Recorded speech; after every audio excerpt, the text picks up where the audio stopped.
Hello, my name is Ted Smith.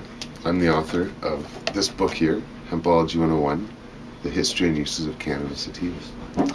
And we're making this short series of videos, actually a long series of short videos, going through sort of point by point the history of this amazing plant.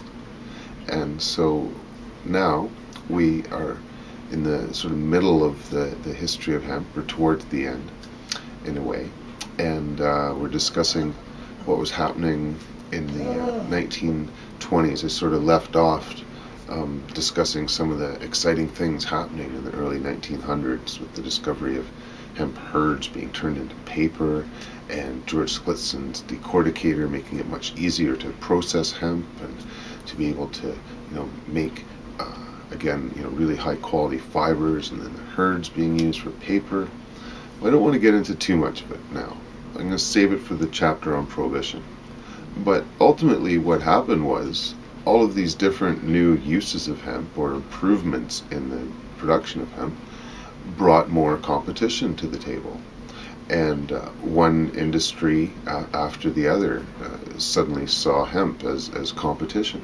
And so that led to a number of people being upset about the use of hemp. And at the same time, almost in a parallel movement, there was this very racist agenda at the sort of top of some of the governments of the world, and Canada being one of them.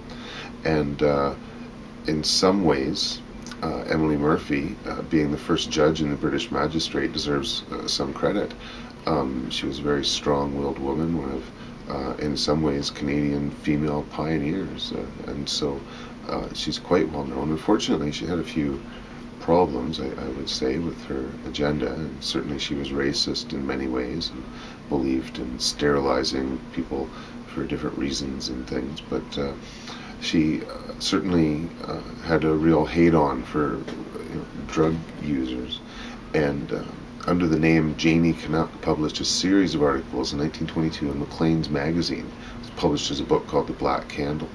And the combination of those articles and just general dissent starting to occur led to the Canadian government passing laws banning the use of cannabis in 1923. Literally no debate at all. And it was really quite strange, because it didn't seem to apply to hemp at all initially. It was a ban on marijuana, and so hemp was allowed to be used and grown without any severe penalties. But in the United States, certainly things were somewhat different, and we'll have to discuss that in the next video or two.